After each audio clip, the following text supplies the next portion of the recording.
Hay que perder el respeto a la normativa e intentarlo. Lo más que te puede pasar es que te equivoques, pero hay que perder el respeto y hay que empezar.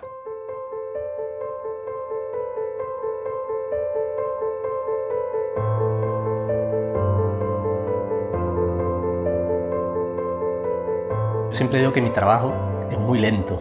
Yo paso mucho tiempo dedicado a pequeños detalles del dibujo. Ese tiempo en blanco, digamos, me permite muchas veces darle vuelta a la cabeza. Y en ocasiones pienso que más que un dibujante, soy un traductor.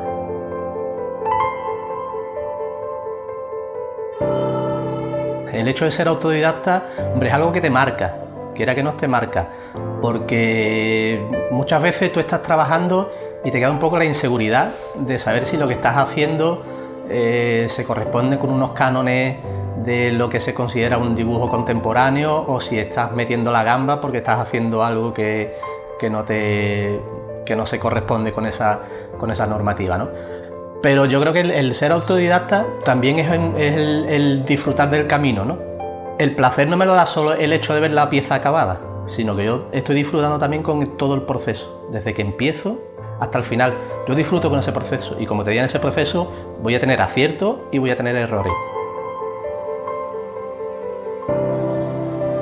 Cuando eres creativo es casi imposible que hagas algo donde no transmitas algo de esa creatividad que tienes, ¿no? El background que yo tengo, el trasfondo cultural que yo tengo, no se queda aparte. Yo cuando me siento a dibujar, yo llevo conmigo una mochila donde están pues desde mis gustos musicales, que es algo que siempre tengo de fondo cuando estoy trabajando, mis gustos literarios, el cine, y eso quiera que no están contigo y te están influyendo. Yo partiendo de una misma imagen fotográfica, evidentemente el resultado final no va a ser el mismo si yo elijo hacerlo a lápiz o elijo hacerlo a bolígrafo.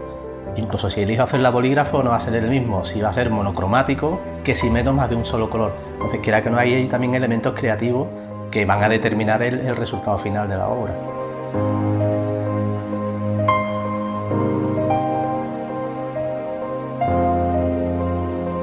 Pueden parecer fotografías, pero no son fotografías. Hay un dibujo y, quiera que no, eso implica un matiz.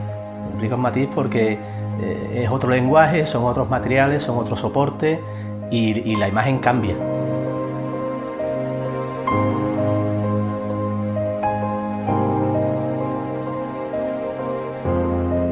Yo, como te digo, empecé a pintar a mediados de los 80, pero luego a mediados de los 90 tuve dos exposiciones muy seguidas, unas en la Galería Manolo Alés en La Línea y otra en el Museo del Mar en Cádiz, dos exposiciones muy continuas que me hicieron producir mucha obra y acabé agotado. Cuando terminé ese periodo dije, yo necesito parar un poco, descansar para luego seguir, y ese periodo se prolongó. Pero se prolongó con la pintura. Sin embargo, la creatividad que yo tenía, buscó otros cauces. Empecé a diseñar, empecé a hacer diseño gráfico, diseño editorial, empecé a dibujar, y entonces yo creo que si eres creativo, la creatividad tienes que encauzarla.